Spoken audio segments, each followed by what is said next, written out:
नेपाळमधील नुकताच पार पडलेल्या साऊथ एशियन थाय बॉक्सिंग स्पर्धेत डोंबिवलीची सारंगी नितीन भगत हिनं कांस्य पदक पटकावलं. नेपाळवरून मंगळवारी ती डोंबिवलीमध्ये दाखल झाली. यावेळी ग्रामस्थांकडून तिचं जंगी स्वागत करण्यात आलं. डोंबिवलीच्या आयरे गावात तिची थाटामाटात मिरवणूक काढण्यात आली. ढोल ताशाच्या गजरात नागरिकांनी नृत्य करत तिची मिरवणूक काढली.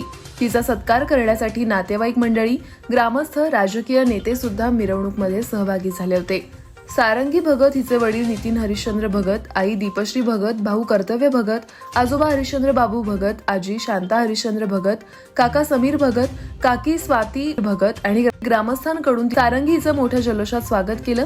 सारंगी हिनं आमच्या घराण्याचं नाव आणि गावाचं नाव भारताच्या कानाकोपऱ्यापर्यंत पोहोचवलं. आज संपूर्ण डोंबिवलीकरांना तिचा अभिमान वाटतोय. सारंगीला 6वीत असताना हा छंद लागला आणि तेव्हापासून तिची सुरुवात झाली. अनेक स्पर्धेमध्ये तिनं पारितोषिक मिळवल्यात, असं तिचे वडील नितीन भगत यांनी सांगितलं. सध्या सारंगी रॉयल इंटरनॅशनल स्कूल डोंबिवली या शाळेमध्ये 10वी मध्ये शिक्षण घेतेय.